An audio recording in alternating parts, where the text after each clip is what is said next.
ಕರ್ನಾಟಕ ರಾಜ್ಯ ಸರ್ಕಾರ ಯಾವ ರೀತಿ ಹಿಮಾಚಲ ಪ್ರದೇಶ ಮತ್ತು ಕೇರಳ ರಾಜ್ಯಗಳು ದಿವಾಳಿಯ ದಿಕ್ಕಿನಲ್ಲಿ ಹೋಗ್ತಾ ಇದೆ, ಅದೇ ರೀತಿ ಕರ್ನಾಟಕನೂ ಕೂಡ ದಿವಾಳಿಯತ್ತ ಹೆಜ್ಜೆ ಇಡ್ತಾ ಇದೆ. ಈ ಸರ್ಕಾರ ಮೊನ್ನೆ ಕುಮಾರಸ್ವಾಮಿ ಅವರು ಇದೊಂದು 60% ಸರ್ಕಾರ ಅಂತ ಹೇಳಿದ್ದಾರೆ. ನಾನು ಬೆಳಗ್ಗೆನೂ ಕುಮಾರಣ್ಣ ಹತ್ರ ಮಾತಾಡಿದ್ದೀನಿ. ಅಣ್ಣ, ಭಾಳ ಸ್ಲೋ ಆಗಿ ಹೇಳಿದ್ದೀರ ನೀವು, ನಿಧಾನವಾಗಿ ಗೊತ್ತಾಗಿದೆ. 6 ತಿಂಗಳಿಂದನೇ 60% ಆಗಿದೆ. ಇದು ಮೊದಲು 40% ಇತ್ತು, ಈಗ 60%. ಇನ್ನು 3 ತಿಂಗಳಿಗೆ ಅದು 65%ಗೇನೋ ರೈಸ್ ಮಾಡಬೇಕು ಅಂತ ಮಂತ್ರಿಮಂಡಲದಲ್ಲೆಲ್ಲ ಚರ್ಚೆ ನಡೀತಾ ಇದೆಯಂತೆ ಅಂತ ನಾನು ಕುಮಾರಣ್ಣವರಿಗೆ ಬೆಳಗ್ಗೆ ಫೋನ್ ಮಾಡಿ ಹೇಳಿದೆ. ಇಲ್ಲ ಬ್ರದರ್, ಲೇಟಾಗಿ ಆಯಿತು ಅಂತ ಹೇಳಿದ್ದಾರೆ ಕುಮಾರಣ್ಣ. ಅಂದರೆ ಈ ಸರ್ಕಾರ ಪಕ್ಕಾ 60% ವಸೂಲಿ ಮಾಡ್ತಾ ಇದೆ. ಎಕ್ಸಾಂಪಲ್ ಒಂದು, ಬೆಂಗಳೂರಲ್ಲಿ ನೀವು ಯಾರನ್ನ ಕೇಳಿ ಮನೆ ಕಟ್ಟಬೇಕಾದ್ರೆ 30-40 ಸೈಟ್ಗೆ 10 ಲಕ್ಷ ನೀವು ಕಮಿಷನ್ ಕೊಡಬೇಕು. 30-40ಗೆ ಬಡವರು, ಮಿಡ್ಲ್ ಕ್ಲಾಸ್.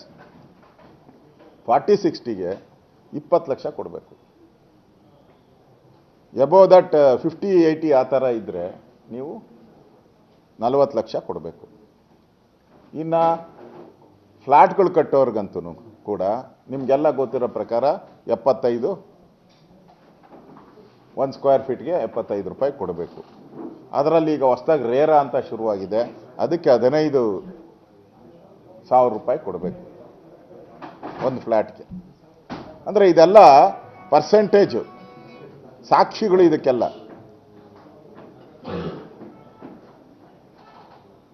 ಈ ಸರ್ಕಾರ ಪಕ್ಕಾ 6 ತಿಂಗಳ ಹಿಂದೆನೆ, 6 ಮಂತ್ಸ್ ಬ್ಯಾಕೆ, ಕುಮಾರಣ್ಣ ಅವರು ಲೇಟಾಗಿ ಹೇಳಿದ್ದಾರೆ, 6 ತಿಂಗಳ ಹಿಂದೆನೆ 60% ರೇಟನ್ನು ರೈಸ್ ಮಾಡ್ಕೊಂಬಿಟ್ಟಿದ್ದಾರೆ ಅವರೇ. ಅದಕ್ಕೆ ಅವ್ರ ಹತ್ರ ಕಾಂಟ್ರಾಕ್ಟರ್ಗಳಿಗೂ ಕೊಡೋಕ್ಕೆ ದುಡ್ಡಿಲ್ಲ. ಈಗ ಸರ್ಕಾರದಲ್ಲಿ ಹಣ ಇಲ್ಲ. ಈಗ ಯಾವ ಕಾಂಟ್ರಾಕ್ಟರ್ಗಳು ನಮ್ಮ ಮೇಲೆ 40% ಅಂತೇಳಿ ಆಗ ಸಿದ್ದರಾಮಯ್ಯನವರು ಹೋಗಿ ಪೋಸ್ಟರ್ಗಳು ಅಂಟಿಸಿದ್ರು, ಫೋಟೋಶೂಟ್ ಮಾಡಿದರು 40% ಅಂತ. ಈಗ ಅದೇ ಕಾಂಟ್ರಾಕ್ಟ್ರು ನೆನ್ನೆ ಪ್ರೆಸ್ ಮೀಟ್ ಮಾಡಿ ಹೇಳಿದ್ದಾರೆ 40% ಅಲ್ಲ, ಅದಕ್ಕಿಂತ ಜಾಸ್ತಿ ನಮ್ಮ ಹತ್ರ ವಸೂಲಿ ಮಾಡ್ತಾ ಇದ್ದಾರೆ. ಮತ್ತೆ ದಯಾಮರಣಕ್ಕೆ ಗವರ್ನರ್ ಅವರಿಗೆ ಅರ್ಜಿ ಹಾಕ್ಕೊಂಡಿದ್ದಾರೆ, ದಯಾಮರಣ ಕೊಡಿ ನಮಗೆ. ಒಟ್ಟು ಗುತ್ತಿಗೆದಾರಿಗೆ ಬರಬೇಕಾದಂಥ ಬಾಕಿ 32,000 ಕೋಟಿ ಅಂದಾಜು, 32,000 ಕೋಟಿ ಅಂದಾಜು. ಎಲ್ಲಿಂದ ತತ್ತಾರೆ ಇವರು? ಈಗ ಮತ್ತೆ ತೆರಿಗೆಗಳನ್ನ ಹಾಕ್ಬೇಕು ಇವರು. ಮತ್ತೆ ಈ ಬಡ್ಜೆಟಲ್ಲಿ ಮತ್ತೆ ಸಿದ್ದರಾಮಯ್ಯನವರು ಪೆಟ್ರೋಲು, ಡೀಸೆಲ್ಲು, ನೀರು, ಹಾಲು, ಆಲ್ಕೋಹಾಲು, ನದಿಗಳು, ಕೆರೆಗಳು, ಕುಂಟೆಗಳು ಎಲ್ಲದಕ್ಕೂ ಹಾಕ್ಬೇಕೀಗ. ಆ ಪರಿಸ್ಥಿತಿ ಇವತ್ತು ನಿರ್ಮಾಣ ಆಗಿದೆ. ಅವ್ರಿಗೆ ಡೆಡ್ಲೈನು ಕೊಟ್ಟಿದ್ದಾರೆ, ಸಂಕ್ರಾಂತಿ ಒಳಗಡೆ ಮಾಡಿಲ್ಲ ಅಂದರೆ ನಾವೆಲ್ಲ ಕೆಲಸ ಸ್ಥಗಿತ ಮಾಡ್ತೀರಿ ಅಂತೇಳಿ. ಕೆಲಸ ಸ್ಥಗಿತ ಆಗ್ತಾ ಇದೆ. ಒಂದು ಕಡೆ ಆಶಾ ಕಾರ್ಯಕರ್ತರು ಅನಿರ್ದಿಷ್ಟ ಮುಷ್ಕರ ಘೋಷಣೆ ಮಾಡಿಬಿಟ್ಟಿದ್ದಾರೆ. ಆಶಾ ಕಾರ್ಯಕರ್ತರು ಇವತ್ತಿಂದ. ಇನ್ನೊಂದು ಕಡೆ ತೊಗರಿ ಖರೀದಿ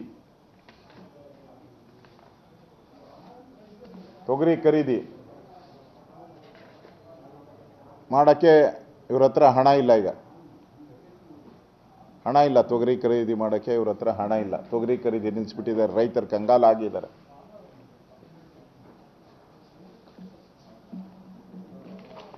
ಇವರು ಬಡ್ಜೆಟಲ್ಲಿ ಕರ್ನಾಟಕ ಸಿದ್ದರಾಮಯ್ಯನವರ ಏನು ಜನಪ್ರಿಯ ಬಡ್ಜೆಟ್ಟು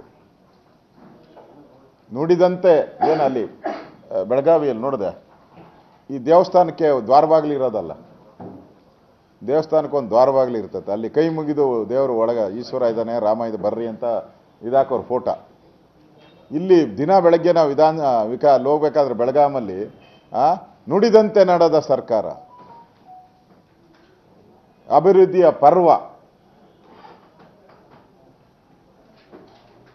ಅಲೋಕೇಶನ್ನು, ಓವರ್ ಆಲ್ ಬಡ್ಜೆಟ್ ಅಲೋಕೇಶನ್ನು 3,22,042.18 ಟೋಟಲ್ ಅಲೋಕೇಶನ್ ನಮ್ಮ ಕರ್ನಾಟಕ ಬಡ್ಜೆಟ್ ಅವ್ರದ್ದು. ಇದುವರೆಗೂ ಎಕ್ಸ್ಪೆಂಡಿಚರ್, ಈಗ ಜನವರಿಯಲ್ಲಿದ್ದೀರಿ, ಇನ್ನು 2 ತಿಂಗಳಿರೋದು, ಇನ್ನು 2 ಮಂತ್ಸ್ ಅಷ್ಟೇ ಇರೋದು. 2 ಮಂತ್ಸ್ ಅಂದರೆ 10 ತಿಂಗಳು. 1,79,350.19 ಖರ್ಚು ಮಾಡಿರೋದು ಎಕ್ಸ್ಪೆಂಡಿಚರ್. ಪರ್ಸೆಂಟೇಜ್ ಲೆಕ್ಕ ಹಾಕಿದ್ರೆ 55.69%. ಇನ್ನು 45%ನ 2 ತಿಂಗಳಲ್ಲಿ ಹೆಂಗೆ ಮಾಡ್ತಾರೆ? ಸಾಧ್ಯನಾ? ಶೆಡ್ಯೂಲ್ಡ್ ಕ್ಯಾಸ್ಟ್ ಸಬ್ ಪ್ಲಾನ್ SC SP ಕರೆಕ್ಟಾ? ಅದರಲ್ಲಿ 28,527.02 ಅಲೋಕೇಶನ್, ಬಡ್ಜೆಟ್ ಅಲೋಕೇಶನ್ ಅವ್ರದ್ದು ಸರ್ಕಾರದ್ದು. ಖರ್ಚು ಮಾಡಿರೋದು 28,000 ಅಂದರೆ 13,000. 28,000ದಲ್ಲಿ ಖರ್ಚು ಮಾಡಿರೋದು 13,000. 13,923, 48.81%, 48.81% ಖರ್ಚು ಮಾಡಿರೋದು. ಟ್ರೈಬಲ್ ಸಬ್ ಪ್ಲಾನ್ TSP ಮಾಡಬೇಕಾಗಿದ್ದು 11,515.39 ಕೋಟಿಗಳು. ಖರ್ಚು ಮಾಡಿರೋದು ಕೇವಲ 11,000 ಇರೋದ್ರಲ್ಲಿ 4,937.59, 42.88%. ಸ್ಪೆಷಲ್ ಡೆವಲಪ್ಮೆಂಟ್ ಪ್ಲಾನ್ SDP ಖರ್ಚು ಮಾಡಬೇಕಾಗಿರೋದು 3,077 ಕೋಟಿಗಳು. ಖರ್ಚು ಮಾಡಿರೋದು ಕೇವಲ 1,076.74, 34.99%. ಸರ್ಕಾರದ ಯೋಗ್ಯತೆ, ಅಭಿವೃದ್ಧಿ ಏನು ಮೀಟಿಂಗ್ ಮಾಡಿ ಅಭಿವೃದ್ಧಿಗಳು ಚುರುಕು, ಅಭಿವೃದ್ಧಿಗಳು ಶರವೇಗದಲ್ಲಿ, ನುಡಿದಂತೆ ನಡೆದ ಸರ್ಕಾರ, ಮನೆ ಆಳ ಸರ್ಕಾರ ಇದು. ನುಡಿದಂತೆ ನಡೆದ ಸರ್ಕಾರ ಅಲ್ಲ, ಮನೆ ಆಳ ಸರ್ಕಾರ. ಇದು ಇವ್ರದ ಮಾಸ್ ಕಾರ್ಡ್, ಇದು ಪ್ರೋಗ್ರೆಸ್ ರಿಪೋರ್ಟ್, ಇದು ಲೇಟೆಸ್ಟ್ ಪ್ರೋಗ್ರೆಸ್ ರಿಪೋರ್ಟ್ ಇದು.